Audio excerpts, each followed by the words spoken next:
Muy buenas tardes. En nombre del Museo de la Mujer y de su fundador y directora, la doctora Patricia Galeana, les damos la más cordial bienvenida a este centro de difusión de una nueva cultura de igualdad sustantiva entre todas las personas, independientemente de su sexo o cualquier otra condición. Cuando las condiciones sanitarias no lo permitan, los invitamos a visitarnos en República de Bolivia número 17, Colonia Centro. Pueden contactarnos a través de nuestras redes sociales en Facebook, Museo de la Mujer, en Twitter, @Museo de la Mujer, y de nuestra página www.museodelamujer.org.mx. Sin mayor preámbulo, presentamos la actividad de hoy denominada Josefa y su independencia, que presenta la maestra Ángeles González Gamio, cronista del Centro Histórico de la Ciudad de México. Ella es licenciada en Derecho por la Universidad Nacional Autónoma de México, cronista del Centro Histórico de la Ciudad de México desde 1997, autora de 13 libros, entre ellos Manuel Gamio, Una lucha sin final, editado por la UNAM, La ciudad que me habita, Tesoros y secretos de la Ciudad de México y Josefa y su independencia, los tres de Editorial Miguel Ángel Porrúa. Obra de teatro, Josefa y su independencia. TV UNAM, la serie Tesoros y secretos del barrio universitario. De Canal 11 realizó 65 programas de la serie Crónicas y Relatos de México. Crónicas semanales en el periódico La Jornada desde el año 1992 y tiene varios reconocimientos, entre ellos el premio Jesús Galindo y Villa del año 1998 y la presea Miguel Otón de Mendizábal de 1999, que otorga el Instituto Nacional de Antropología e Historia. Cuenta también con el Premio Nacional de Periodismo del año 2013 por la serie Tesoros y secretos del barrio universitario de TV UNAM. Y fue acreedora a la medalla al mérito que otorga el Festival de la Ciudad de México en el Centro Histórico en el año 2009. Maestra Ángeles González Gamio, es un honor tenerla con nosotros en el Museo de la Mujer. Adelante con su presentación. Bienvenida. Y bienvenidos a todos nuestros asistentes.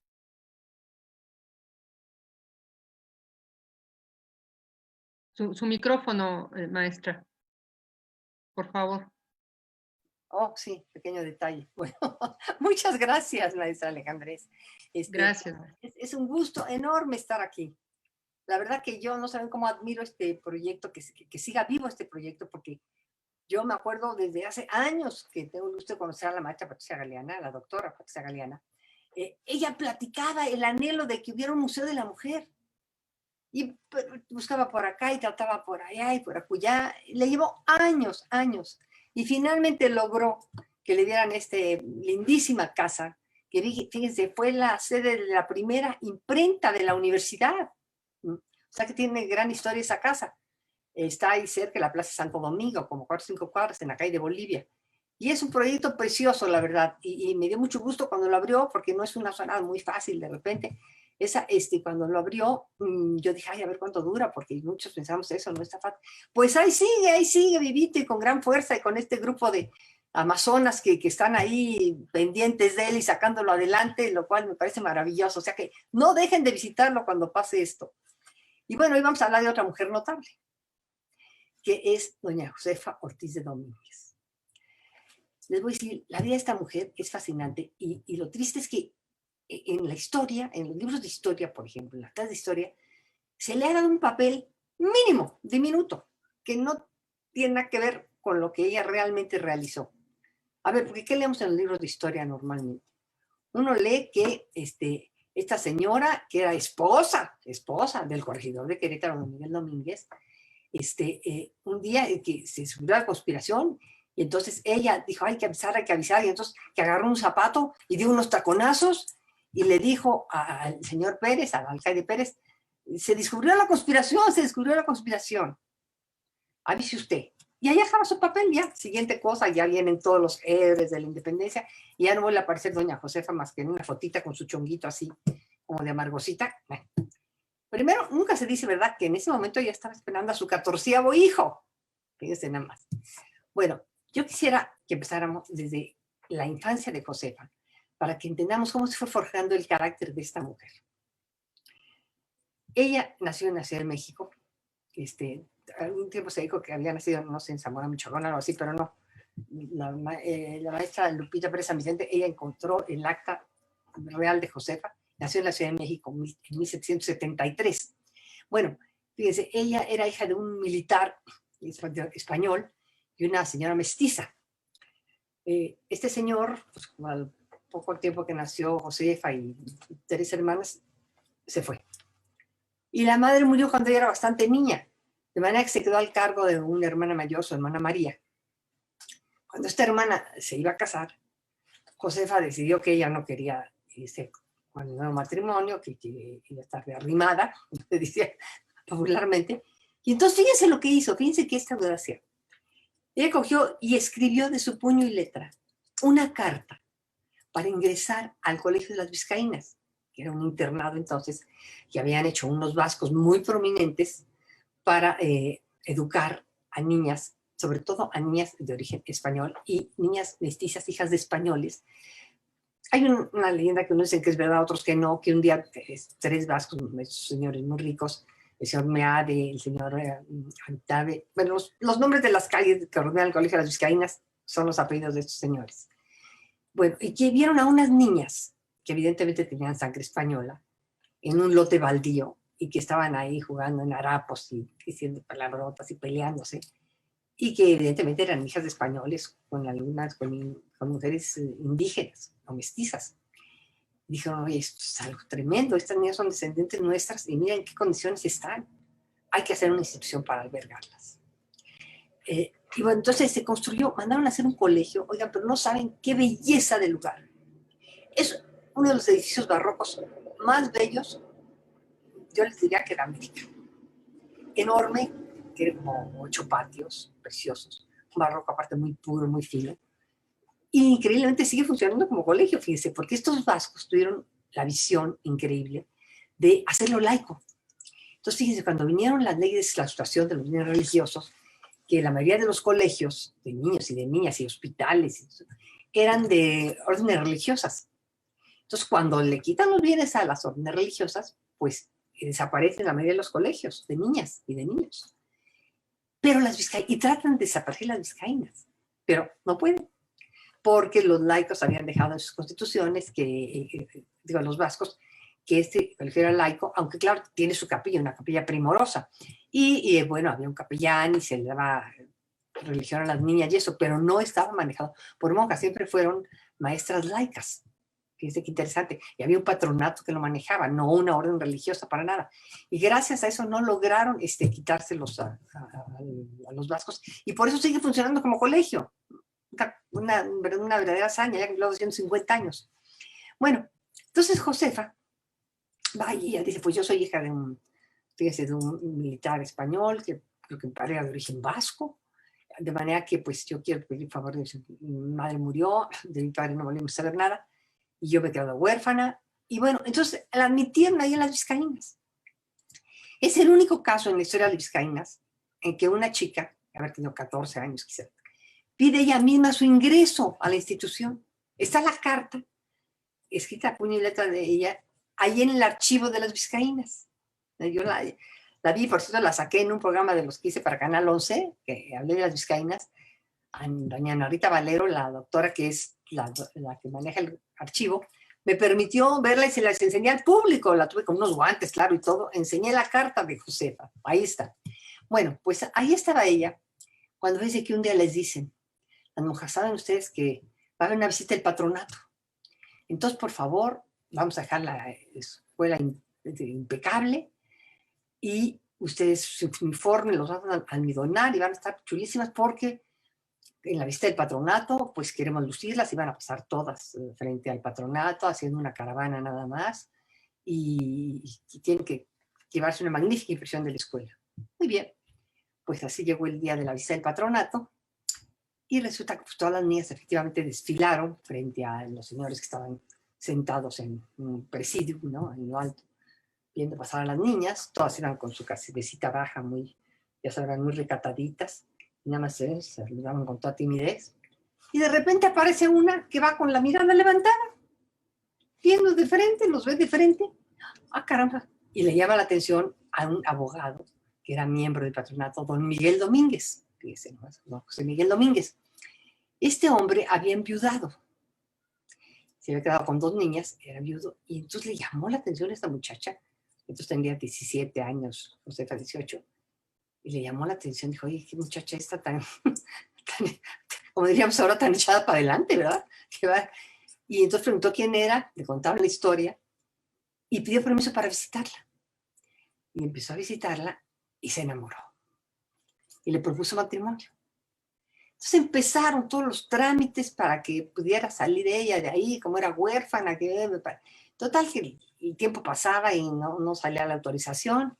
Y un día, como ven, que Josefa agarró sus cositas y se fue a vivir con don Miguel. Y esa es la audacia. Yo digo, ahora en estos tiempos no es fácil, yo que para una chica, ¿no? Nada más de repente decir, no, pues sí me voy con Don, me voy a vivir con él, me voy de mi casa. Bueno, ahora ya creo que es otras circunstancias, pero por lo menos en mis tiempos todavía no se hacía.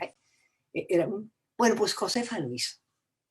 Se fue a vivir con Don Miguel y tuvieron una niña, y por supuesto, pues, Josefa acogió como suyos a las niñas que tenía Don Miguel, que había viudado, y fíjate, se casaron a los 2 años de que se fue a vivir con él, se casaron en un matrimonio secreto en la catedral, así dice el acta, matrimonio secreto, porque pues ya tenían una niña. Pues así comenzó su vida matrimonial doña Josefa, que esa fue la primera de 14 hijos que tuvo, fíjense nada más. 7 nacieron en la Ciudad de México. Después a don Miguel, que como les digo era una persona muy respetable, un abogado muy prominente, lo nombraron corregidor de Querétaro, que eran pues como sé que les puedo decir ahora, gobernador. Se fueron a vivir a Querétaro, ahí nacieron los otros hijos. Y bueno, ya saben ustedes lo que sucedió, vino el año 1808, cuando empezó toda la invasión napoleónica a España, que dimitió el rey, y empezó entonces ya todo el caos, tanto en España como, pero sobre todo en las colonias americanas, ¿no? En los territorios, porque no éramos colonias, en los virreinatos, en las posesiones españolas de México. Y bueno, aquí empezaron entonces ya a hacerse muy abiertamente conspiraciones, porque ya había un descontento muy fuerte, la verdad, aquí en la Nueva España, sobre todo a raíz de que llegaron los Borbones a gobernar España, porque pues había una enorme discriminación para los criollos. Entonces, por eso, tú eras criollo, aunque fueras hijo de español y española, pero habías nacido en México, nunca ibas a poder ocupar los cargos más altos ni en el gobierno, ni en la iglesia, ni en el ejército. Y eso nos indignaba. Decían, ¿cómo es posible, no? Los que más derecho tenemos a gobernar aquí somos los que hemos nacido aquí. Bueno, entonces ya todos esos contentos se empiezan a plasmar en que empiezan a hacerse pues, conspiraciones, ¿no? Grupos que empiezan a ver qué se puede hacer para, pues, ya para separarse de España, sobre todo ahora que ya España no tiene ni rey, ¿no? Dicen, vamos a pertenecer a los franceses, ¿o qué? Estaba entonces, ¿se acuerdan que Napoleón mandó a su hermano José a gobernar España? Imagínense. Bueno, pues para no ser cuento largo, en Querétaro se va a hacer una de estas... bueno, el pretexto era una academia literaria, ¿verdad? Se dice que Ignacio Allende y Juan Aldama, que eran ellos del regimiento que se conocía como los Dragones de la Reina, era un regimiento de élite, pero como les digo, siempre tenían que estar nada más como capitán máximo, no iban a poder llegar nunca generales porque eran criollos. Y bueno, ellos empiezan a tener la idea de juntarse con otras gentes que tuvieran estos unos afanes, ¿no? de lograr una independencia y sobre todo pues darles el poder a los criollos. Y conocían a Miguel Hidalgo, que saben que era un hombre también con ideas muy progresistas, muy liberales, que era cura en Dolores. Y bueno, él ya tenía contacto con la gente en Querétaro. En Querétaro se había formado un grupo, como les digo, la Academia Literaria, que empezó, fue a iniciativa de un regidor, Villaseñor, Ignacio Villaseñor, y empezó primero, se empezaron a reunir en casa de un licenciado Mier. Pero Josefa, la esposa del corregidor, se entera de eso, que ella, bueno, completamente tenía esas ideas libertarias ¿no? Y le indignaba toda la situación en que vivían los indígenas y los negros y las castas. Fíjense, se dice que su abuela era morisca. Morisca era hija de mulata y español. Entonces, que ella como que de alguna manera había tenido de cerca, de carne propia, un poco esta cuestión de la discriminación tan espantosa que tenía las castas, ¿no? Esas personas tenían que ir a toda parte, ¿no? Hasta capillas aparte, ni siquiera podían ir a la misma iglesia que los blancos o los españoles o los criollos. Si tenías sangre morena, estabas mezclado, estabas perdido. Bueno, ustedes recordarán los nombres despreciativos que les ponían a las castas, ¿verdad? Había como 17 castas. Lobo, tente en el aire, salta para atrás, según la combinación que tenías de sangres. Bueno, entonces Josefa, pues, ya se imaginan que ella se entusiasmó muchísimo con esta idea de la conspiración, pero ella no podía ir como señora a la casa del licenciado Mier. Esas cosas eran para hombres. Entonces ella convenció a Miguel Domínguez que los convocara a las casas reales, donde ellos vivían. En ese entonces se acostumbraba que los gobernantes, las autoridades, vivían en el sitio donde trabajaban. Bueno, el que dirigía la Casa de Moneda vivía en la Casa de Moneda, ¿no? Bueno, el virrey vivía en el Palacio Reinal, como ella se retomó esa costumbre. Y bueno, entonces ellos vivían en las casas reales, que es lo que ahora es el Palacio del Ayuntamiento. Y ahí entonces logró Josefa que ahí se hicieran las reuniones. Y bueno, ellos ya tenían planeado todo para que iniciara ya el movimiento armado, propiamente dicho, en el 1 de octubre de 1810. Pero resulta que hubo un delator, que se dice que este hombre se enfermó, se sintió grave, pensó que se iba a morir, entonces llamó a su confesor, y en la confesión, antes de morirse, dijo de la conspiración, y el padrecito no guardó el secreto de confesión y los delató de la conspiración. Entonces llegó don Miguel, alteradísimo, ¿no?, a la casa, a las casas reales, y le dijo a Josefa, oye, Josefa, se han descubierto la conspiración. Ya me avisaron y tengo que ir a empezar a detener a la gente, ¿verdad? Porque eso yo que todavía no saben que nosotros estamos involucrados. Y Josefa le preguntó, ¿ya saben del padre Hidalgo y del capitán Allende? ¿Verdad? No, de ellos no me han dicho nada, pero obviamente van a salir, ¿verdad?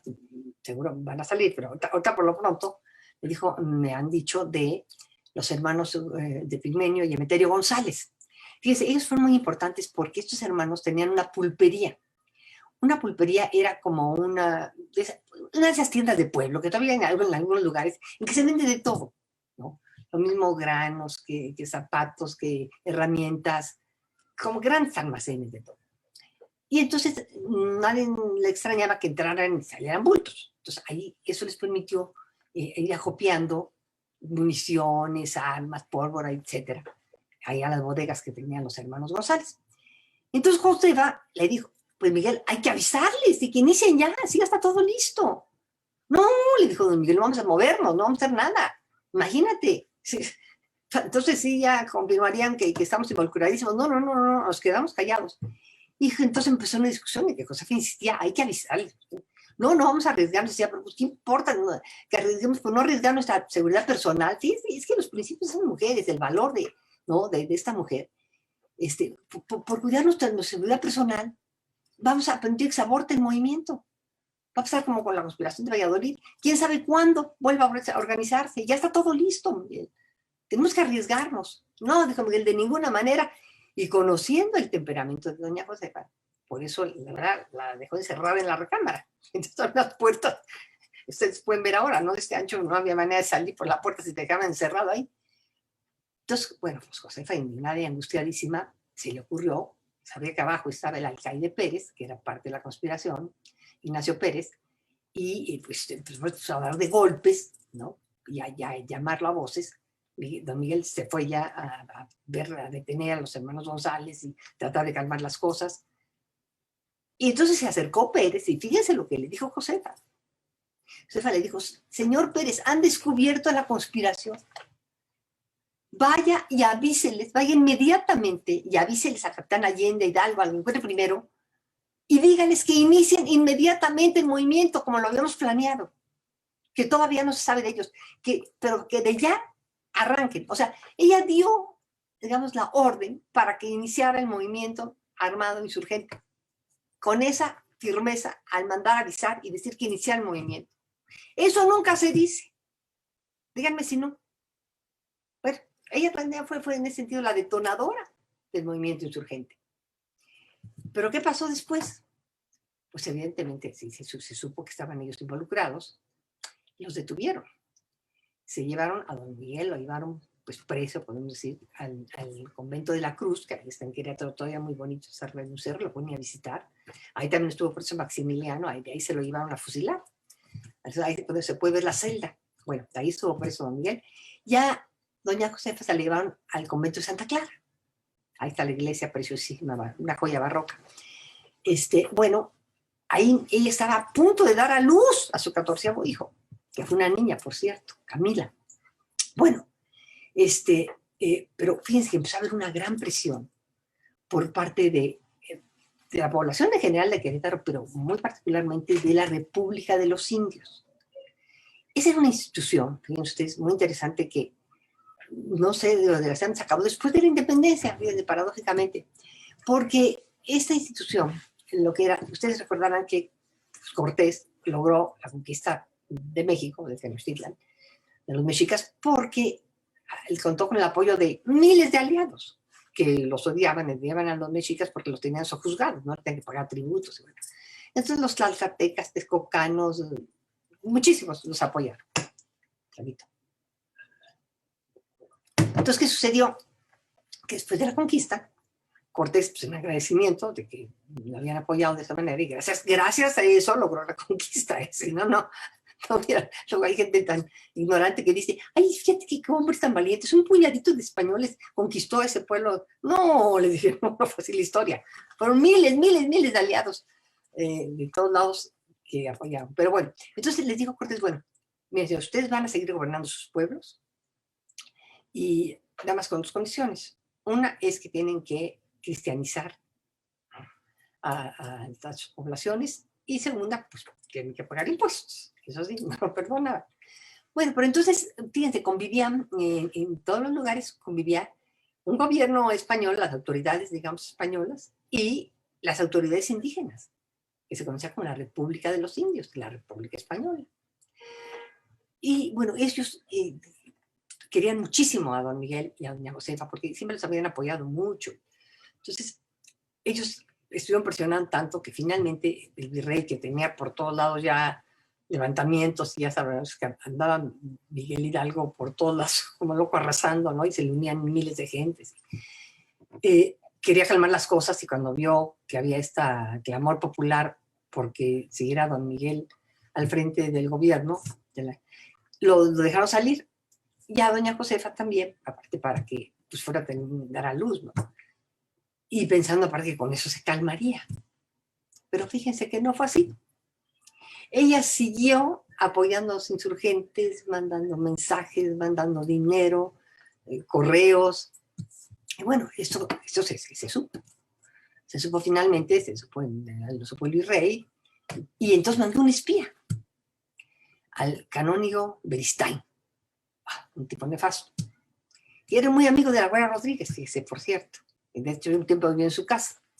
Que fíjese, la Güera, yo creo que porque era habilísima, porque ella también estuvo apoyando el movimiento insurgente, pero se ve que lo mantuvo muy al secreto de este señor miserable.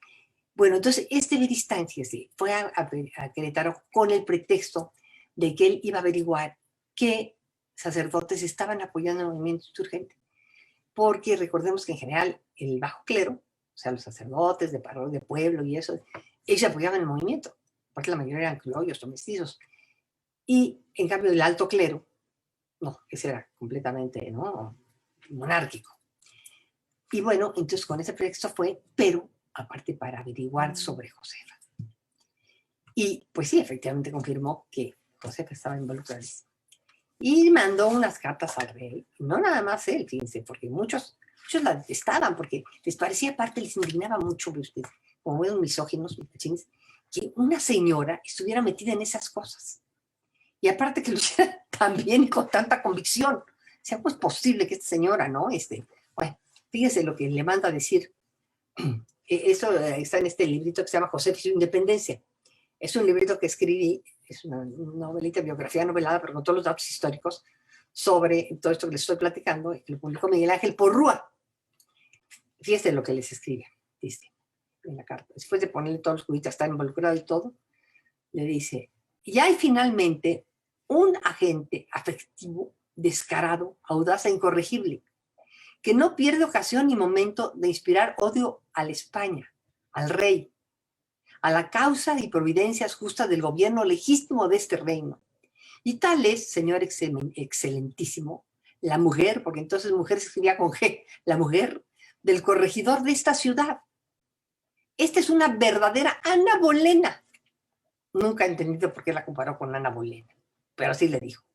Ana Bolena, que ha tenido valor para intentar convencerme a mí mismo, aunque ingeniosa y cautelosamente. Bueno, y después hay otro, un tal, el doctor Agustín Lopetegui, que el 15 de abril de 1814 escribe, fíjese, la conducta de la corregidora es notoriamente escandalosa, seductiva y perniciosa, todo lo cual ha disimulado el corregidor, haciéndose participante de los crímenes de aquella por su tolerancia, debiéndolos corregir como magistrado y marido. O sea, digo entre las patas también la pobre don Miguel, que le han puesto un mandilón al centro de don Miguel, que era un buenazo, pero pues tenía que contemporizar con esa mujer, ¿no? Tan fuerte, tan comprometida, tan temperamental. Bueno, para no hacerles el cuento largo, se la llevaron, dijo el virrey, no, a esta señora se la traen aquí, es un peligro. Entonces la mandan detener y se la llevan a México, escoltada por soldados, a los cuales ella les fue insultando todo el camino, diciendo, esto les daba vergüenza, que cómo era posible que todos esos guardias para una pobre mujer con su criaturita, porque llevaba con a su criaturita que le estaba amamantando, y la nana de la chiquita, bueno, pues ahí se la llevaron, y la encerraron, se la llevaron en el convento de Santa Teresa la Antigua. Fíjense, ese convento de monjas carmelitas descalzas es era una de las órdenes más severas que había. El edificio todavía está ahí, ¿saben dónde? En la calle del licenciado Verdad.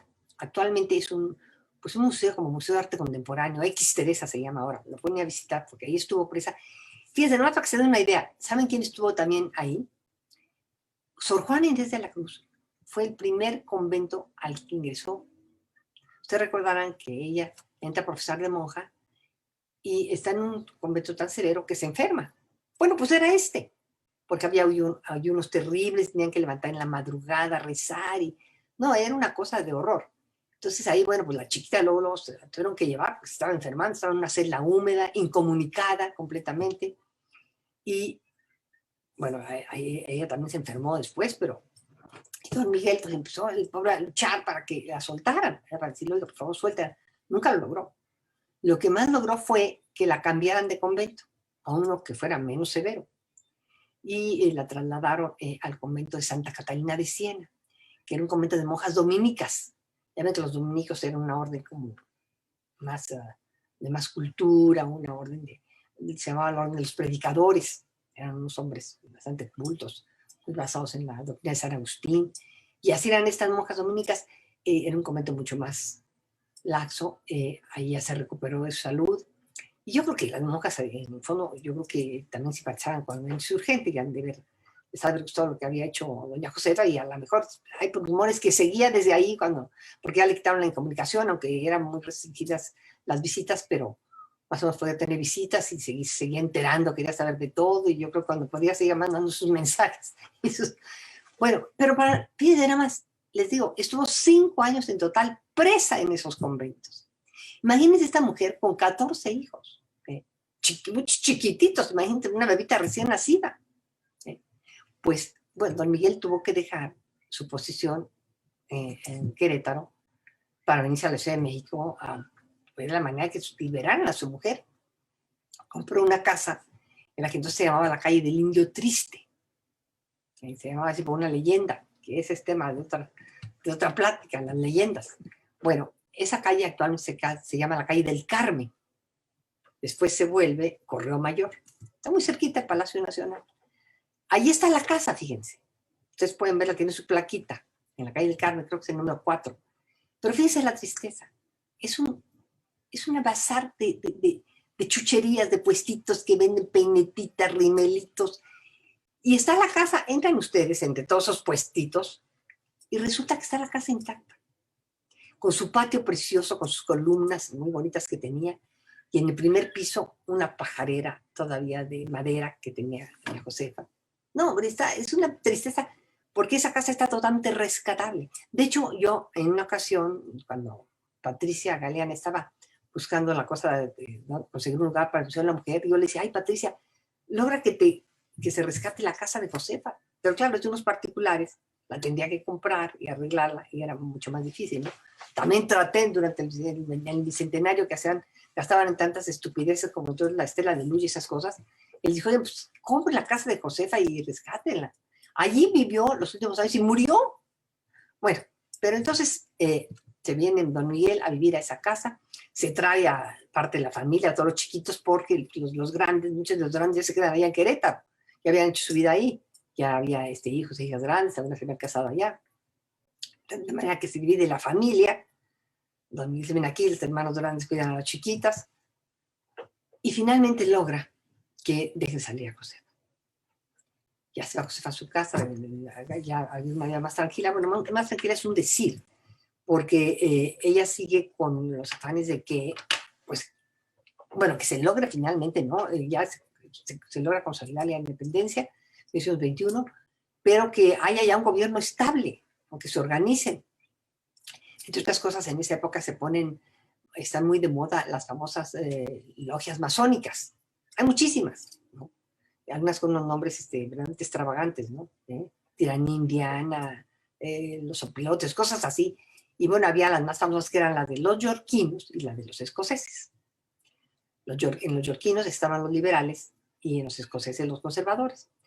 Y eso es muy interesante porque, fíjense, esta masonería viene de Europa, que eran las cofradías de albañiles, fíjense, que empezaron en el siglo XIII en Francia, los albañiles que hacían las catedrales góticas, que era toda una nueva técnica y ciencia para hacer esas catedrales góticas. Y entonces ellos deciden que tienen que guardar en secreto cómo hacen eso, para que ellos sean los únicos que pueden construir esas catedrales, y cuando que alguien hace una catedral los contrataran a ellos. Y entonces por eso hacen una serie de juramentos, y ya ven que entre los albañiles hay el maestro, ¿no? El chalán, el compañero, y esas mismas, por eso hay esos mismos grados dentro de la masonería. Masón, albañil en francés se dice masón. Entonces de ahí viene. Y luego pasó a Inglaterra, y de Inglaterra ya se vino a México, el virrey, que es mi ídolo, el virrey, el último virrey que hubo, el maravilloso que transformó la ciudad en 5 años, el conde de, se me acuerda el nombre, un virrey maravilloso. Bueno, ese virrey deja que entren estos ingleses, porque en esta época saben que no podían entrar más que españoles a América, pero eso fue porque, como estaban siendo ya perseguidos en Inglaterra, se vienen a México. Y bueno, aquí se establece la masonería, y entonces hay estas divisiones, ¿no? Y entonces Josefa empieza a insistir que don Miguel se integre con los yorquinos. Ella no puede, ella quiere, ¿verdad? Pero no puede porque era mujer. No, es que ustedes imagínense como que qué frustración para las mujeres en esa época. Porque claro, don Miguel llegó y empezó a tener posiciones muy importantes. Cuando cayó Iturbide, cuando cayó la monarquía Iturbide, pues hicieron unos gobiernos provisionales, y ahí don Miguel Domínguez estuvo participando, encabezó el gobierno en varias ocasiones, finalmente fue declarado presidente de la Suprema Corte de Justicia y acabó su vida de magistrado. Igual que el esposo de Leona Vicario también, ¿no? Magistrado de la Suprema Corte. O sea, fueron hombres muy reconocidos, con grandes posiciones. Y las señoras que habían luchado de esa manera, Josefa, que pagó ese precio, ¿no? De estar preso, esas señoras se tenían que quedar en su casita, calladitas. Es más bonita, imagínense nada más. Entonces, bueno, Josefa entonces activa siempre en cosas, ¿no? Y hacía tertulias ahí en la casa. ¿Y saben quién iba mucho a esa casa? El presidente Guadalupe Victoria, nuestro primer presidente después de la independencia. Guadalupe Victoria, pues esta casa queda atrás de Palacio Nacional, a unas 4 o 5 cuadras, cerquita. Entonces en las tardes, fíjense qué ciudad era entonces, ¿verdad? Que el presidente ya en la tarde, digamos, acababa de gobernar. Y entonces agarraba su sombrerito y se iba caminando a casa de los Domínguez, porque siempre había tertulia muy agradable. Ahí en esa época se acostumbraba mucho las tertulias. Y a él le encantaba, le tocaba el piano, decían un poema, jugaban tresillo, habían actividades y tomaban su copita. Entonces iba el presidente y ahí la pasaba muy bien. Pero fíjense que resulta que en el año de 1828 hay el famoso motín de la Acordada, una azonada. Entonces, que va a ser Anastasio Bustamante y Pedraza, Gómez Pedraza, por una cuestión que había habido elecciones y entonces había ganado Vicente Guerrero, porque ya terminaba su periodo Victoria, que fue de los pocos que completó su periodo, porque en la medida, ya saben, recuerden ustedes que en esa primera mitad del siglo XIX tuvimos 52 presidentes. Hubo algunos que duraron 15 minutos. Una locura, ¿no? Bueno, pues ahí empezaba ya esa locura porque entonces no estuvieron de acuerdo con que había ganado Guerrero, quería quedarse Bustamante y quería quedarse también Gómez Pedraza. Para no ser claro, hacen allí en la Acordada. La Acordada era una gran cárcel, por eso el edificio muy bonito, estaba en la Avenida Juárez, lo que era la Avenida Juárez, ahí frente a la Alameda, un edificio enorme. Y aparte de ser una prisión, había también toda una parte como un almacén de armas y eso. La verdad que se meten ahí para armarse, Gómez Pedraza y Bustamante, hacen este motín. Pero fíjense ustedes que entonces deciden que hay que asaltar y saquear el mercado del Parián, porque tenía tiendas de gachupines, como decía. El mercado del Parián era un enorme mercado que estaba en medio del Zócalo. Y bueno, ahí efectivamente se vendía de todo, pero había las tiendas de estos españoles muy ricos que traían compraban la mercancía tanto que venía de Europa como la que venía por la nao de China, que esa, o Galeón de Manila, que era una flota que venía cada año en diciembre, llegaba por Acapulco, y traía todas las mercancías de Asia.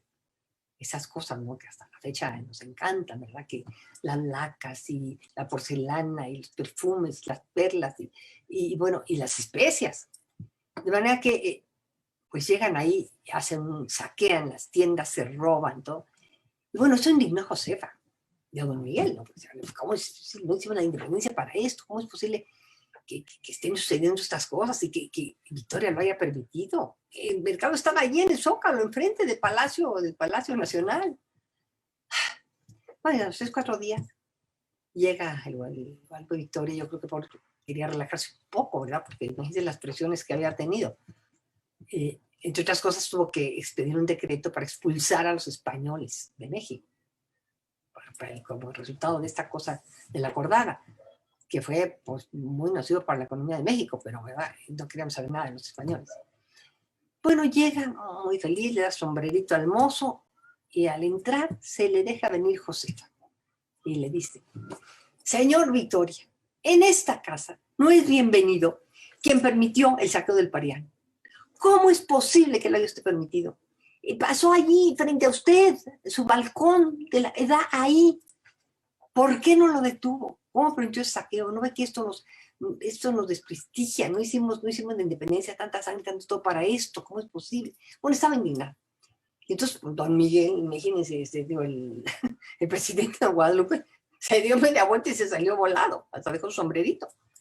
Bueno, pues ahí fue Miguel atrás de él para pedir una disculpa y bueno, regresó pues indignado con Josefa, ¿verdad? Le dijo: Josefa, ¿cómo es posible que hayas hecho algo así al presidente de México? Que lo hayas corrido de la casa. Y Josefa le dijo: mírame, tú estuviste de acuerdo que era indignante lo que había hecho, que hubiera permitido eso. Tú estuviste de acuerdo, lo estuvimos comentando.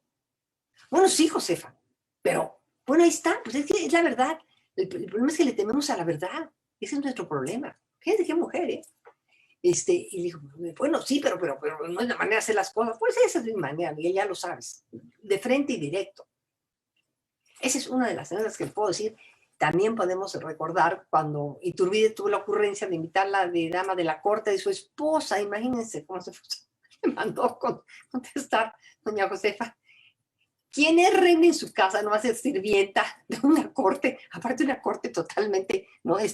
Falsa y absurda, que aquí no hicimos la independencia para tener una monarquía. Bueno, no, una mujer de verdad notable. Un año después de la Acordada murió. Ella estaba muy desilusionada del desorden que había y todas las pugnas. Fue para ella una gran pena, ¿no? Y ahora les voy a decir unas imágenes de lo que hemos platicado. ¿Qué les parece?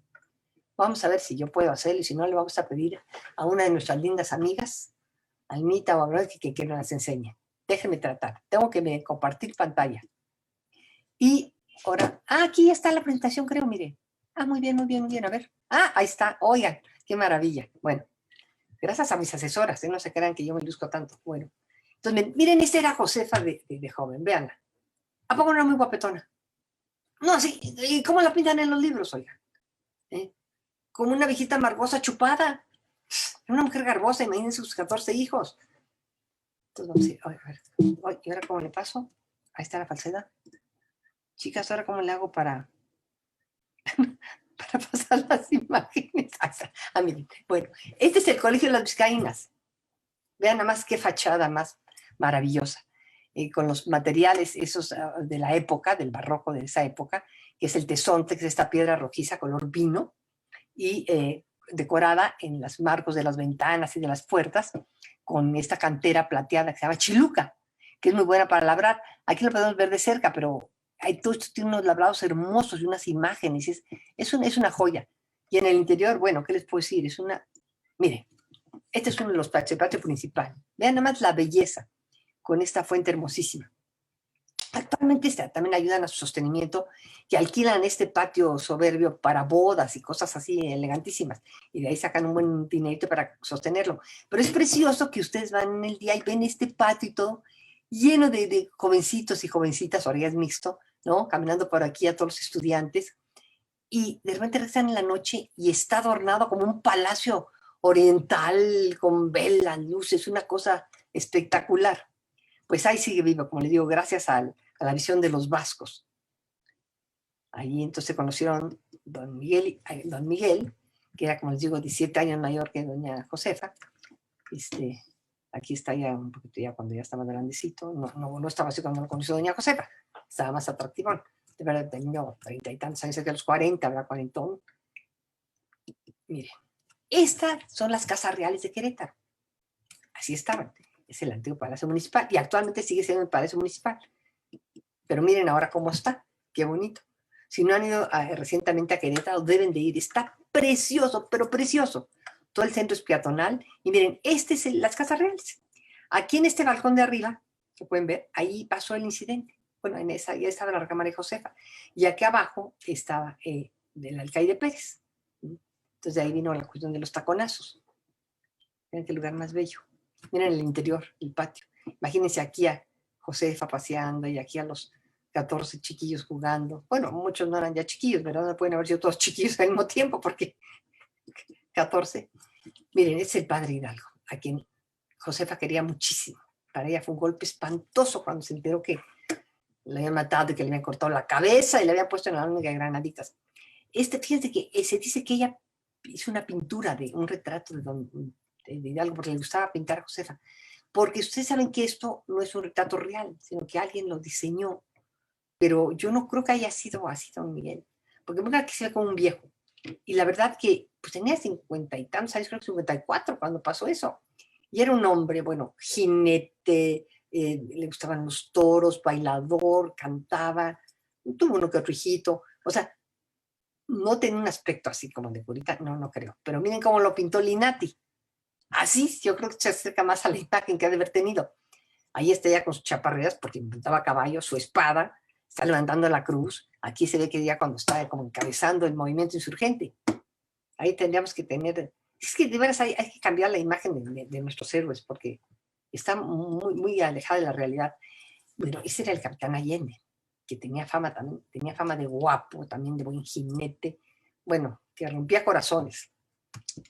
Maliciosamente se le achacó un romance con Josefa, cosa completamente falsa, les voy a decir una cosa, porque estudiando y conociendo ya a Josefa, esa mujer con esos principios y con esos valores, aunque le hubiera encantado el capitán Allende, que seguramente sí le gustaba, porque a todos nos hubiera gustado, pero jamás se hubiera permitido una cosa así, ¿no? Nunca. Además, ni a qué horas, porque imagínense con sus 14 hijos, pero bueno, Allende, que ese era un militar profesional muy bueno. Fíjense, él tuvo, como sabemos, conflictos con el padre Hidalgo, porque, entre otras cosas, pues Hidalgo no era militar. Entonces, Hidalgo iba por los pueblos y que se uniera quien quisiera al ejército insurgente.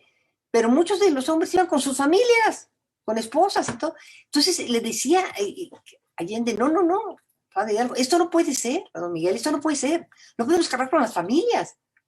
Pero es que si no, ¿quién les va a dar de comer? No es como lo arreglamos, pero esto no puede haber un ejército así. Les digo porque es la prueba de que hubo muchísimas mujeres en la Guerra de Independencia, que son las heroínas anónimas, porque esas mujeres les daban de comer a los hombres, los curaban de las heridas, y cuando se moría el hombre, ellas agarraban el fusil y adelante. Esa es una cosa que falta de estudiarse muchísimo de todas las mujeres estas que participaron en la independencia. Miren, esta es la iglesia de Santa Clara, del convento hermosísimo. En el interior no pueden creer lo que es. Son los retablos barrocos más bellos, yo creo que del mundo. Todos cubiertos de oro, con unas formas. El barroco queretano es una cosa muy excepcional. Cuando vayan, visítenlo, por favor, Santa Clara. Y este es el convento de la Cruz. Este es una cosa mucho más severo, porque esta era parte de hombres, de frailes. Pero es muy interesante, se puede visitar también. Yo que está la celda de Maximiliano. Tienen, por ejemplo, un cuarto que es refrigerador interesantísimo. Está en lo alto de un cerro, entonces miren, estaba todo en despoblado. Y ahora mírenlo, así está ahora. Miren qué bonito.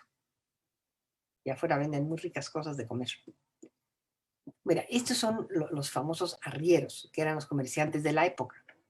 Muchos de estos se debe haber topado Josefa en su trayecto de Querétaro a México. Esta es una imagen de cómo era entonces el Zócalo. Bueno, lo que ahora llamamos Zócalo. Pero entonces todavía no se llamaba el Zócalo, porque todavía no había mandado Santana a hacer la columna de la Independencia, que nunca se hizo, pero se quedó el basamento Zócalo, y por eso se le quedó lo de Zócalo, ¿verdad? Que el pueblo lo bautizó así. Miren, ven ustedes aquí en esta imagen las cadenas estas que rodean el atrio de la catedral. Bueno, en muchas crónicas que leen ustedes de la época, se habla del famoso paseo de las cadenas. Aquí en este trayecto, en las tardes, caminaban los muchachos y las muchachas. Ellos para un lado, ellas para el otro, y ahí había los romances, se pasaban las cartitas secretas. Pero vean qué hermosura lo que era entonces esta ciudad. Eso sí, lleno de frailecitos, miren. Bueno, esa es otra imagen de esa época. Esa es una litografía coloreada. Miren qué preciosa. Bueno. Uy, ¿qué pasó aquí? Vamos a seguirle, espérenme. Este es el famoso, miren, la puente de la Mariscala. Debe haber estado muchas veces Josefa. Ese era un acueducto que bajaba. Había dos acueductos que surtían de agua potable a la ciudad. Uno es que bajaba, que todavía tenemos unos arquitos en la avenida Chapultepec, que venía de los manantiales de Chapultepec. Y este, que traía de los manantiales de Santa Fe, era un acueducto enorme, precioso, porque tenía esta fuente, una fuente barroca, una joya, la fuente de la Tlaxpana. Estaba como a la altura de lo que ahora es el anillo interior. Y terminaba en otra fuente preciosísima, que era la fuente de la Mariscala, que estaba exactamente atrás de lo que ahora es Bellas Artes. Todo eso lo destruimos. Hemos sido una cosa como Atila. Y miren, este es el convento de Santa Teresa. Aquí es donde estuvo presa primero, bueno, Sor Juana, que profesó, y después doña Josefa, que fue donde la pasó horrible, con esas pobres monjas carmelitas descalzas. Ahora, como les digo, es un museo, ahí lo pueden ver los anuncios, que lo pueden visitar también. Fíjense que es bonito porque ahí están los lugares donde estuvieron. Esta era el convento de Santa Catalina de Siena, que está ahí. ¿Saben lo que es ahora? A ustedes universitarios. Bueno, es lo que fue la Escuela de Jurisprudencia. Está en la calle de San Ildefonso. Aquí enfrente de este muro, está el Colegio San Ildefonso, en la parte de atrás de San Ildefonso, que es la parte original.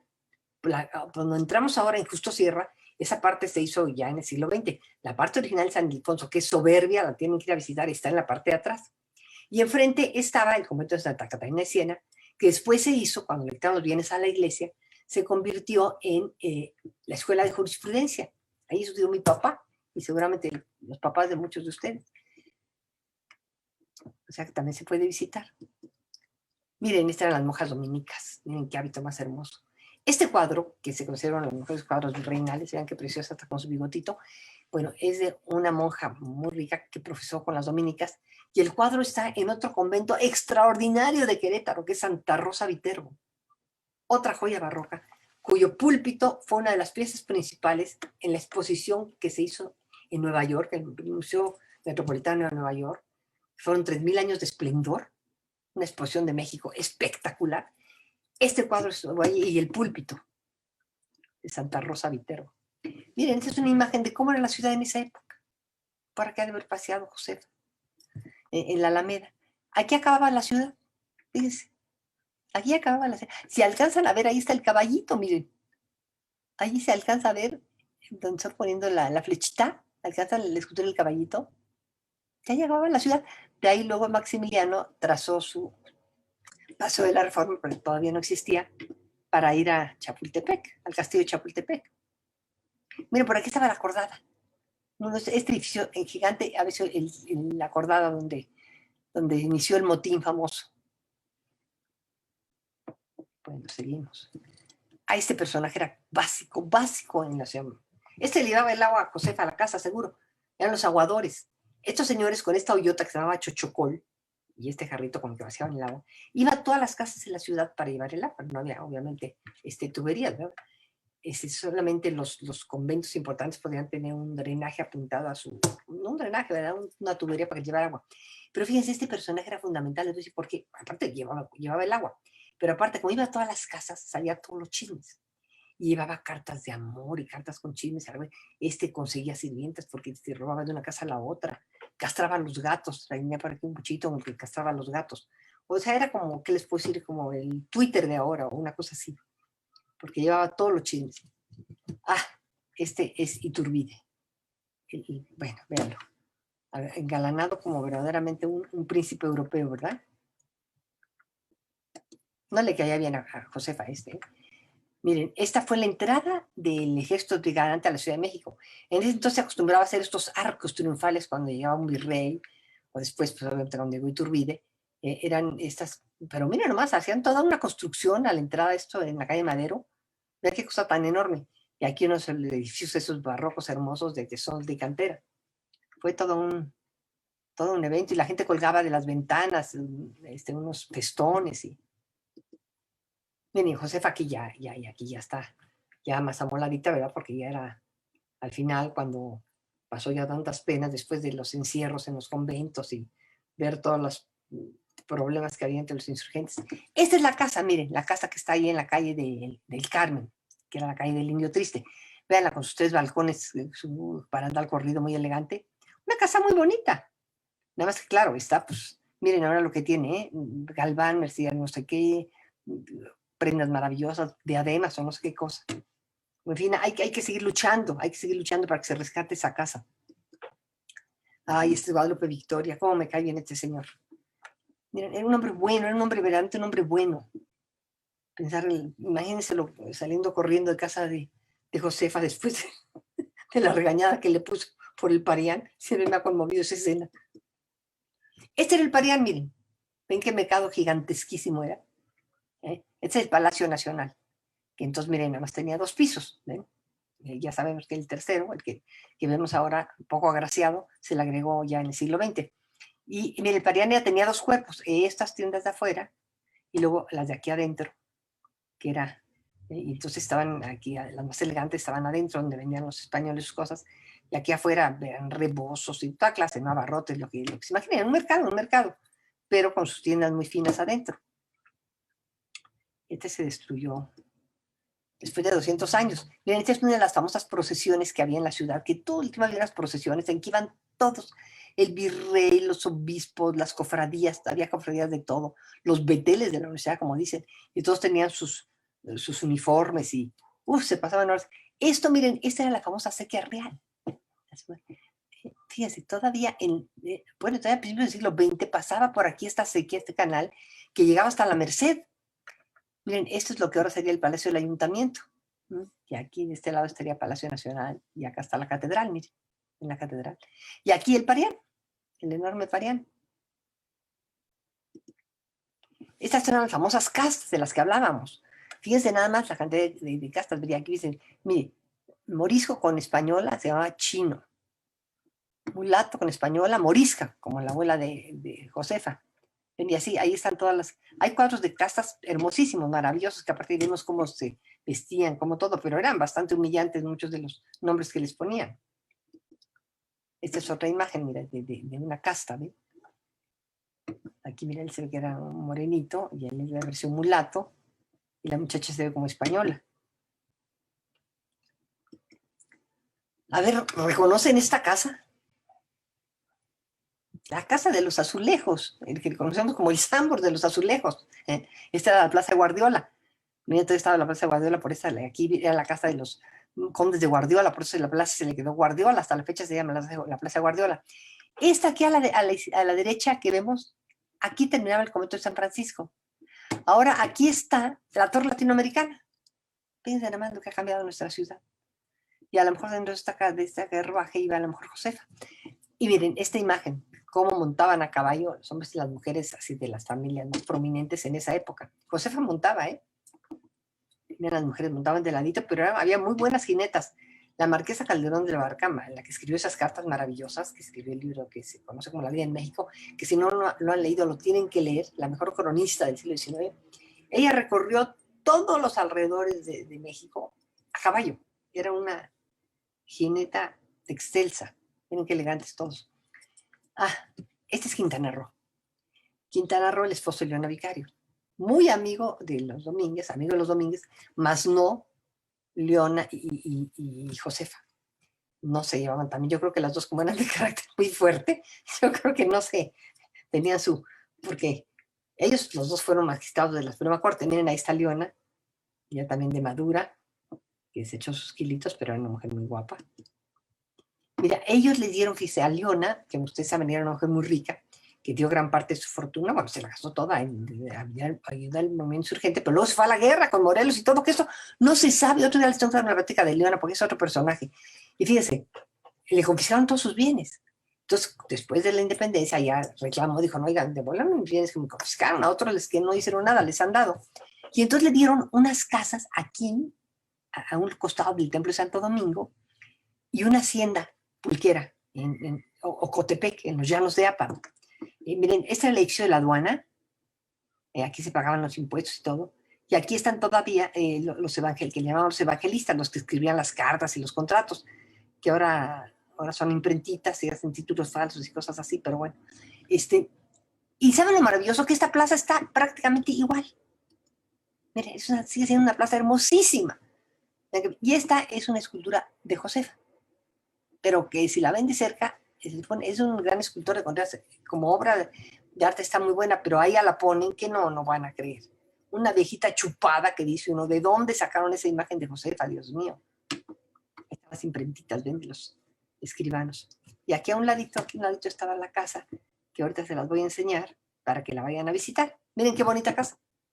Porque ahora es la sede de la Dirección de Literatura de Bellas Artes. Entonces está abierta al público. Entonces pueden visitarla, tiene una biblioteca muy buena, una casa primorosa. Y pueden comer en la Hostería Santo Domingo, que está ahí a la vueltecita. Vamos a ver algunos personajes de la época. Miren, el velero, que era fundamental, porque recuerden que entonces no había luz eléctrica, entonces todo el mundo no usaba las velas. Bueno, también había unas lámparas de aceites, de nabo y eso. Pero les digo una cosa, ¿saben que mucho del sueldo en muchos lugares se pagaba con los hospitales? A los médicos les pagaban los sueldos. Parte del sueldo era en velas y en chocolate. Porque el chocolate, bueno, no saben la afición que había para el chocolate, se tomaba 4 y 5 veces al día. Yo no sé qué pasó con eso, de verdad, que se cambió por el café, pero era una cosa impresionante. Cuando leo las crónicas, al despertar, a media mañana, en la tarde y en la noche antes de dormir. Miren, ahí bueno, era el sereno, que era fundamental, ¿no? Era el que estaba diciendo la hora y cuidando la ciudad por la noche. Y con eso acabamos. Bueno, pues aquí termino, jóvenes, la presentación. Fue un gusto haber estado hoy aquí. No sé si hay preguntas, hay tiempo para preguntas o no, o qué. Con mucho gusto, comentarios. Sí, maestra Ángeles González Gamio. Hay algunos comentarios. Magnífica su presentación, fascinante todo el contexto y la tesitura que nos da del siglo XIX y de Josefa Ortiz de Domínguez. Aquí tenemos algunos comentarios que sí quisiera transmitirle. Hay muchos saludos, muchas felicitaciones desde Tuxtla Gutiérrez, de Tlalpan de Vaz también le envían saludos, de Tlalnepantla, perdón, de Vaz, de Naucalpan del Estado de México, desde Agua Prieta también le envían saludos, desde Querétaro. Le hacen por aquí un comentario. A lo largo de la Guerra de Independencia no se menciona casi nada de la intervención y la actividad de las mujeres, que eso es parte de la invisibilización que se hace de las Sí, mujeres en la historia. así es, así Ujú. es, así es, así es. Efectivamente, sí, es lo que yo les comentaba, que fue importantísima la participación de las mujeres en la independencia y poco, muy poco se ha estudiado. Y de hecho fíjese, por el Bicentenario, en 2010, muchas historiadoras mujeres se metieron a averiguar de las mujeres que habían participado. Bueno, salió una cantidad, porque aparte muchas consiguieron después que les dieran pensiones y esa cosa, ¿no? En mitad, porque muchas, fíjese, hubo una que fue capitana, Manuela Molina, tuvo su propia compañía y participó en 7 batallas con un valor. Morelos la menciona en su diario y dice, si hubiera más hombres como Manuela Molina, con el valor de Manuela Molina, ya hubiéramos ganado la guerra. Fíjense nada más. ¿No? ¿Quién sabe de eso? Y como estamos muchísimas. Entonces, esa es una cosa que tenemos pendientes, muchachas historiadoras, meternos Darle, más darle. a sacar esas mujeres a la luz. Le hacen una pregunta, maestra. ¿Existen cartas o algún texto escrito por ella, por José Ortiz de Domínguez, que esté publicado?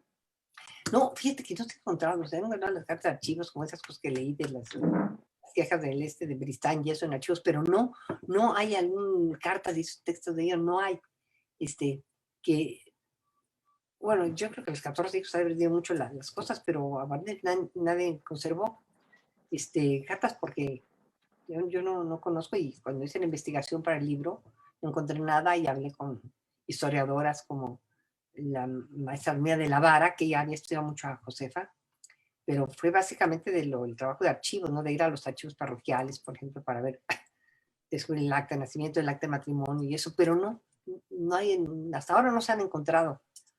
Posiblemente en algún archivo estén ahí arrumbadas algunas cartas o documentos escritos por ella. Déjame ver, por los Hacen, correos. hacen otra pregunta, maestra. Ah, Pregunta Nadia Rodríguez, ¿por qué comparan a Josefa con Ana Bolena? es lo que yo me pregunto. No veo ninguna. Yo creo que Beristain, no sé, para poner. Digo, no, nada que ver, digo, no hay en ningún aspecto, hay ninguna comparación con Josefa. No sé si porque quería que le cortaran la cabeza. Porque en esa época es una cosa. En la época, después se prohibió que a las mujeres les aplicaran la pena de muerte, pero en esa época las mataban, ¿eh? Iturbide, por ejemplo, cuando era soldado realista, capitán realista, fue terrible. Mandó matar a muchas mujeres, ¿eh? Eso sí está eh, documentado, fíjense. No se apiadaron por las mujeres. Sí, aquí hay otra pregunta, bueno, que es más bien de corte estético. ¿Por qué los retratos de doña Josefa aparecen de perfil? Fíjate Es, que es una cosa que se acostumbraba mucho en la época. Los de Leona también. Esos retratos que se hacían de las mujeres, yo no sé si era más fácil para los artistas hacerlos de perfil o qué. Yo me lo he preguntado cuál es la razón, porque. Y también hay muchos de hombres de perfil, pero los de ellas, prácticamente todos, de joven, de viejita, de todo, son de perfil. Solamente de Leona hay uno de frente, muy bonito. Digo, sí, de Leona Vicario, sí. sí, le envían felicitaciones y le agradecen la conferencia. Está levantando su mano Julia Nava, que quiere hacer uso de la palabra. Adelante, Julia. Bueno, Hola. Sí, adelante. Yo quería preguntarle, ¿cuáles son las fuentes que nos recomienda para que como historiadoras podamos rescatar a estas heroínas sin nombre? fíjate que parece ser que te voy a decir una cosa, mira, que hay archivos en la defensa, archivos de la época de independencia y de la revolución, que parece que allá, según me dijo una historiadora, que allá aparecen a muchas de estas mujeres, que porque digo que participaron y muchas quedaron baldadas y heridas, ¿no? Tuvieron heridas de guerra, digamos. Y entonces después fueron a pelear que les dieran algún tipo de, ¿no? Después de independencia, de indemnización o pensión o algo, ¿no? Entonces yo creo que esa es una fuente que uno no se le ocurre, pero yo creo que ahí yo creo que pueden encontrar las que, porque ahí aparecen aparte las que estuvieron probablemente dicho en la lucha armada, ¿no? Pero claro, hubo muchas que fueron como correos y las que pues, hicieron papel de apoyar, en sentido de dar de comer a los hombres y curarlos y todo ese papel que pues, no es poca cosa, ¿verdad? Sino, seguramente muchos no hubieran sobrevivido. Y yo creo que eso es como una fuente original, porque los otros ya son los que conocemos, ¿no? Por supuesto, el Archivo General de la Nación, ¿no? Fundamental, el ramo que haya de independencia. Pero la cosa es que esos archivos si tienes la pasión de historiadora, es peinarte hojas y hojas de archivos y de repente entonces encuentras algo. Es una cosa. Doña Guadalupe Jiménez Codinacho, una de las mejores historiadoras, de verdad, todos mis respetos, ella se ha ido a meter a los archivos y de verdad, y peina, y peina, y peina, y después de días, de repente encuentra un documento. Sí, pero esa es la manera de hacerlo, porque como no está realmente clasificado y era una información, no le daban valor cuando a esto de que hubiera habido mujeres en la lucha de independencia o en la revolución. Yo creo que nadie de los que trabajaban archivos y eso le daba mayor importancia que hubiera un dato de una mujer, seguramente lo archivaban ahí, el papel, no creo que lo hagan. Entonces, yo creo que es una labor laboriosa, pero sí que ojalá lo hagan, muchachas, va a ser una gran aportación para la historia de México. Muchas gracias. Muchas gracias, maestra. Sigo aquí con algunas otras preguntas. Pregunta Carlos Vega, ¿por qué a Leona Vicario tiene el título de Madre de la Patria y a Josefa no? Mira, no sé, yo creo que, ¿sabes qué? Josefa yo creo que tenía un carácter tan explosivo que yo creo que no tenía tantos, digamos, adeptos, como diríamos ahora, fans, como tenía Leona. Porque Leona era una mujer de un trato mucho más accesible, ¿no? Mucho más fácil.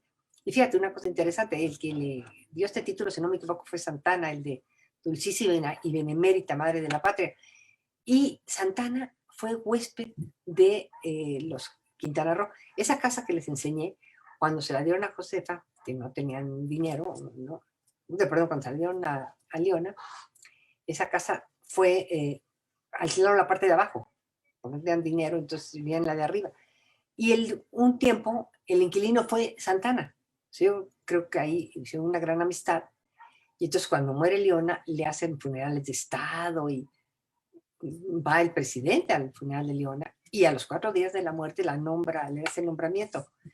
Y bueno, Leona va a morir mucho después que Josefa. Y Josefa va a morir en 29 y Leona va a morir hasta 42. Entonces también ahí había pasado, era otra circunstancia. Cuando muere Leona, pues todavía está esta efervescencia. Te digo, acaba de pasar lo de Parián y había esta pelente de Rey Vicente y empezó la... Entonces yo creo que en ese momento todavía había una estabilidad tan enorme que ni a nadie se le ocurrió lo de darle su nombramiento, que se lo hubiera merecido totalmente. Yo creo. Sí, tenemos otra pregunta desde Facebook. Saludos desde Campeche de Michelle Ruiz. Le pregunta si podría hacer algunas recomendaciones de crónicas escritas por mujeres del siglo XIX. Mira, del siglo XIX, de crónicas de mujeres, realmente las que recuerdo, hay maravillosos crónicas en el siglo XIX, pero publicada la de Madame Calderón de la Barca, que es extraordinaria. Te voy a decir que yo digo que se come a todos los cronistas hombres del siglo XIX, que fueron muchísimos, y muchos extraordinarios. Pero ella, fíjate, ella vivió 2 años aquí, ella vino a México como la esposa del primer embajador de España en México después de la independencia, don Ángel Calderón de la Barca. Y ella era de origen inglés, escocesa, hablaba perfecto español, vino a México y se fascinó con México.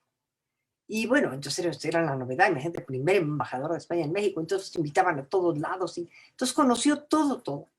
Y escribe unas cartas a su familia que vivía en Boston, formidables, en que les va contando todo lo que ve, a todos los lugares que va, lo que comen, cómo se visten, las costumbres, tanto del pueblo, porque le fascinaba, como de la aristocracia, ¿no? Y de la nobleza, que todavía existían ahí algunos resabios, la condesa de no sé qué, la marquesa de Aguayo. Entonces, de verdad, hace unas reseñas extraordinarias. Y cuando, un día, cuando nada más están 2 años aquí y ya se van, después estuvieron embajadores, no recuerdo. Pero el hecho es que John Prescott, el famoso historiador inglés que vive en Boston, vio esas cartas y dijo, oye, este es el mejor testimonio de la vida en México, tenemos que publicarlas. Pero ella no quería porque hablaba, pues como eran cartas, contaba toda la verdad, ¿no? Entonces, por darse cuenta, decía que las señoras ricas, porque no hacían nada, que se dedicaban básicamente a embellecerse. Por eso tiene doble mérito esta señora, Leona Vicario, y todas las heroínas estas y Josefa, ¿no? Porque esas no se dedicaban a eso, no se dedicaban a comprometerse con una causa como fue la insurgencia. Las señoras, entonces describe cómo era la vida de estas señoras ricas. Pero eran sus amigas, yo ella las quería, pero pues se dedicaban a arreglarse, a decorarse y a comer todo el día, ¿no? Entonces eso lo platica y dice, no, porque mis amigas se van a ofender, yo no quiero ofenderlas. No, hombre, pero es un entonces la sacaron, pero con un seudónimo, sin decir quién era. Pero claro que se dieron cuenta que cuando llegó el libro, ¿verdad? Que se publicó en inglés, pero después ya se tradujo al español. Y de verdad es un testimonio notable. Pero no recuerdo otra mujer, fíjate, que haya escrito en el siglo XIX. Hay hombres maravillosos, Rivera Cambas, García Cubas, Guillermo Prieto, ¿qué te puedo decir? Muchísimos. Yo creo que muchas mujeres escribieron, pero no publicaban, porque lo que les digo, parece que la mujer no se suponía que la mujer hiciera esas cosas, ¿eh? No. Era para que estuvieras en tu casa y tocaras piano y esas cosas. Entonces, todas esas cosas eran como clandestinas. Sí, le hacen otra pregunta, maestra. ¿Quién es su heroína mexicana Heroína para mexicana. usted? Híjole, heroína mexicana, es que escoger nada más una, ¿sabes qué? Porque está muy difícil. Porque mira, Leona y Josefa son las que más he estudiado a fondo porque escribí sobre ellas. Próximamente, en unos 3 meses, se va a publicar el libro sobre Leona, las batallas de Leona. Entonces me metí más a sus vidas y traté, ¿sabes qué? Uno como mujer, como te vas identificando con cosas, ¿no? Te tratas de meter a su alma para poder explicártela a ti. Entonces las dos son tan diferentes y es tan distinto lo que hicieron, que la verdad las dos las admiro profundamente, y se me hacen paradigmáticas de muchas otras que no conocemos. Por eso digo que qué bueno que esas jóvenes se vayan a interesar en eso, que no conocemos y que seguramente también hicieron cosas así de gran heroísmo. Ellas, aparte, pues ahora sí hay que decirlo, estaban casadas con señores que también eran unos personajes conocidos, y eso yo creo que ayudó a que se conociera más lo que ellas hicieron, ¿no? Pero ¿cuántas otras anónimas? ¿Verdad? Que nunca supimos porque no tenían un esposo famoso o porque no eran de una familia prominente, ¿no? Tanto León era una familia prominentísima y pues Josefa, la esposa del corregidor. Si no hubiera habido esas circunstancias, quién sabe, ¿no? Si hubiera sido una señora más, nada más hubiera estado en la tertulia, a lo mejor no podríamos saber tanto de ella, ni se podría haber involucrado tanto y hacer tantas cosas como pudo hacer. Como ella decía, yo por la situación privilegiada que tenía, podía apoyar de esa manera el movimiento insurgente, ¿no? Eso era real. Así que, pues, no te puedo decir una. Yo diría que esas son mis dos favoritas, porque pues las dos ya escribí sobre ellas y las admiro mucho, cada una en su estilo, ¿no? Que me identifico más quizás con Leona porque Josefa era dura. Yo soy muy barco. Entonces, se me hace que Leona era más barquichuela. Yo no me hubiera atrevido a correr a Victoria. ¿Qué quieres? Le hubiera dicho, pero más suavecito, oye, ¿cómo permitió eso? Pero de plano así, no es bienvenido en esta casa. Pues no, pues, entonces en ese sentido me identifico más con Leona, pero no dejo de admirar a Josefa muchísimo. Sí, aquí también le dan un agradecimiento por rescatar los aportes de esta mujer de personalidad fuerte y liberal. Le envían saludos también desde San Cristóbal de las Casas Chiapas. Mi madre y yo estamos fascinadas con la charla. Es un mensaje de Elsa Solórzano. Le agradece Mónica Díaz. Gracias por tan linda plática, muy amena con la maestra Ángeles.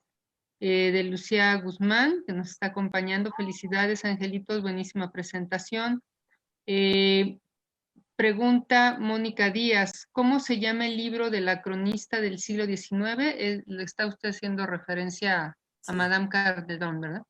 Se llama La vida en México. La vida en México. Lo edita Porrúa, editorial Porrúa. Es muy barato, por cierto. Lo pueden conseguir y es de verdad delicioso. O son cartas cortitas. Sí, sigo con Jesús. Dolores menciona muy buena presentación del lado femenino y la fortaleza de esta gran mujer, ya que ni la prolífera maternidad la detuvo, más aún parece fortalecer su espíritu y mejorar al país. Elsa Solórzano menciona, Josefa aparecía en las monedas de 5 centavos y les decían las pepas. Si puede usted referir algo al respecto de las monedas de 5 centavos con la efigie de Josefa Ortiz. Ah, sí, cómo no. Ah, pues sí, yo la recuerdo, fíjate, pero yo creo que hace 40 o 50 años, ¿no? No, pues no hay mucho que referir, nada más que sacaron esas moneditas con la perfilito, el perfil de Josefa. Sí, le decían Pepitas, Josefitas, me acuerdo muy bien. Chiquitas, son bonitas, chiquitas. Pero eso nos acordamos los guajolotones. Y yo no sé, ¿usted tiene alguna? Ojalá. Yo pienso, ¿cómo no guardé esas moneditas, hombre, y tantas que hubo monedas a lo largo de mi vida? Sí, pero no les sabría referir más historia y también pues aparte en billetes. Sí, también, bueno, Viridiana Rodríguez, le encantaría tener contacto con usted y le gustaría contar con más información sobre José Ortiz de Domínguez. Muchísimas gracias por su conferencia, estuvo excelente. Mi familia y yo estamos muy emocionadas. Pregunta Sara Morales, ¿alguna de las hijas de Josefa participó en la vida pública? No, fíjate que no, ninguna. Lógicamente, no. Teniendo ese modelo de mamá, ¿verdad? Piensa que con tantas. Fíjate, ni Camila, la hija de la independencia. Yo creo que la mayoría fueron madres de familia. Y es curioso que Bien, una mujer tan extensa no guardó pues el recuerdo, ¿no? Y ese modelo de la mamá. bien, No, no sé. Lili Bolívar le envía muchos cariños. Ay, Lili, qué linda, sí. Muchas gracias. Eh, Muchas gracias a todos.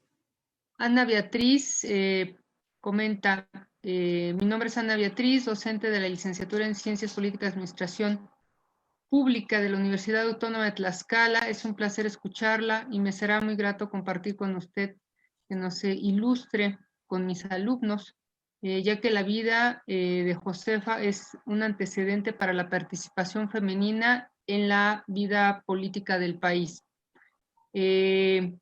Yolis menciona las palabras de la historiadora de México en su boca, hace que cada día la admire y la respete más. Gracias por compartir y engrandecer a las mujeres mexicanas. Y en Facebook, Alma Rosa Díaz de la Vega López nos pregunta, le pregunta a usted si sería posible una conferencia sobre Leona Vicario. Claro, claro que sí. También tengo sus imágenes. Sí. Otra vida completamente diferente, pero también de heroísmo. Esa sí se me haría el título de heroínas, lo digo. Y mujeres con principios inamovibles, que son un modelo no nada más para las mujeres, para los hombres también. No sé si haya alguna otra intervención de parte del público que nos acompaña a través de la plataforma de Zoom. Pues algunas palabras que quisiera usted decir, maestra Ángeles, para cerrar su magnífica conferencia, por favor. ¿Cómo no? Pues no, nada más decir que es un gusto enorme hablar de Josefa y sobre todo con este público tan interesado y con esas chicas, las amazonas, las Josefas del Museo de la Mujer, que me emociona mucho.